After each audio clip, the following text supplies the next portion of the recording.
అదే నోర్లు ఇప్పుడు వాలంటీర్ని కంటిన్యూ చేస్తాం, మేము వాలంటీర్లు మార్చమని చెప్తా ఉన్నారు.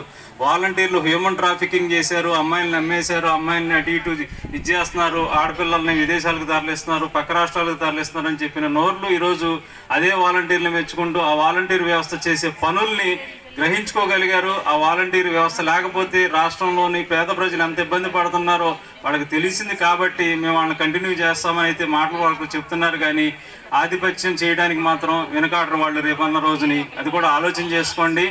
ఇంకోటి ఏంటంటే రాష్ట్రం అధోగతి పాలైపోతుంది, అప్పులు పాలైపోతుందని చెప్పిన వ్యక్తులు బటన్ నొక్కి డబ్బులు పంచారు అని చెప్పే వ్యక్తి ఇప్పుడు రాష్ట్రానికి 14 సంవత్సరాలు ముఖ్యమంత్రిగా పనిచేసిన వ్యక్తి నేను కూడా ఇప్పుడు డబ్బులు పంచుతాను, నేను కూడా అంతకంటే మెరుగ్గా డబ్బులు ఇస్తాను, ఆయన అయితే ఒకటికే ఇచ్చాడు అమ్మఒడి, నేను ఇద్దరికి ఇస్తాను, ముగ్గురుంటే ముగ్గురికి ఇస్తానని చెప్తున్నాడు. ఆయన 15,000 ఇస్తే నేను 20,000 ఇస్తానని చెప్తున్నాడు. చేయూత డబ్బులు అయితే నేను 18,000 ఇస్తే నేను 25,000 ఇస్తానని చెప్తున్నాడు. నిరుద్యోగ వృత్తి 3,000 ఉంటే 5,000 ఇస్తానని చెప్తున్నాడు. ఇన్ని కవర్లు ఇన్ని రోజులు ఇప్పుడు చెప్పే వ్యక్తి 14 సంవత్సరాలు ముఖ్యమంత్రిగా పనిచేసినప్పుడు ఏమైపోయింది? కళ్ళు కిందకి దిగినాయి. ఎందుకు? ఎలక్షన్ల దగ్గరకు వచ్చినాయి కాబట్టి. మళ్ళీ రేపు ఓట్లేసి మనం ఏదన్నా తప్పు జరిగి మళ్ళీ చంద్రబాబు నాయుడు కనుక ముఖ్యమంత్రి అయితే ఏం చెబుతుంది? మళ్ళీ విమానం ఎక్కుతాడు, మళ్ళీ విమానం ఎక్కి మళ్ళీ సింగపూర్ వెళ్ళిపోతాడు, మళ్ళీ అమెరికా వెళ్ళిపోతాడు, జపాను, చైనా అంటాడు. ఇక్కడ మాత్రం పేదలకు ఏమీ చేయడు.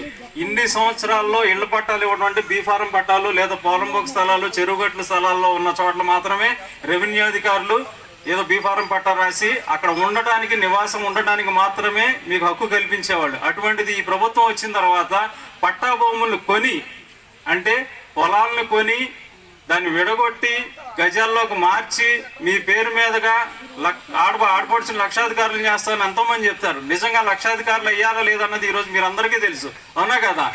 ఆడపడుచుగా వచ్చినప్పటికీ 36,000 కోట్ల రూపాయలు 5 సంవత్సరాల్లో 36,000 కోట్ల రూపాయల పెట్టుబడులు మాత్రమే మన రాష్ట్రానికి వచ్చాయి. కానీ జగన్మోహన్ రెడ్డి గారు వచ్చిన తర్వాత 76,000 కోట్ల రూపాయల పెట్టుబడులు కార్యాచరణలోకి వచ్చి కంపెనీలు ప్రారంభించాయి. వీళ్ళు ఏంటంటే ఒక మాట జనాల్లో వదిలేసి అభివృద్ధి లేదు అనేది ఊదరగొట్టేసి, అంటే గోబెల్స్ ప్రచారం. ఒక్కొక్క అబద్ధాన్ని 10 సార్లు చెప్తే అదే జనాలు నమ్ముతారని అనుకున్నారు. కానీ ఈరోజు మీరందరూ కూడా ఆలోచన చేసి గవర్నమెంట్ అన్ని రకాలుగా కూడా పనిచేస్తుంది, అన్ని రకాలుగా కూడా పేద ప్రజల కోసం, రాష్ట్ర అభివృద్ధి కోసం పనిచేస్తుంది. కాబట్టి మీరందరూ కూడా రేపు రాబోయే ఎన్నికల్లో గవర్నమెంట్ కోసం మీరు కూడా ఒక సైనికుల్లాగా, ఒక ప్రచారకర్తలాగా మీకు తోచిన వారందరికీ కూడా అలా కాదమ్మా, ఈ ప్రభుత్వానికి మనం ఓటేద్దాం, ఈ ప్రభుత్వానికి ఓటేస్తేనే మనకు జరుగుతుంది, మంచి జరుగుతుంది. 165 రోజులు 4.5 సంవత్సరాల నుంచి అందుబాటులో ఉన్న వంశీమోహన్ గారిని కూడా మీరు దృష్టిలో పెట్టుకోవాలి.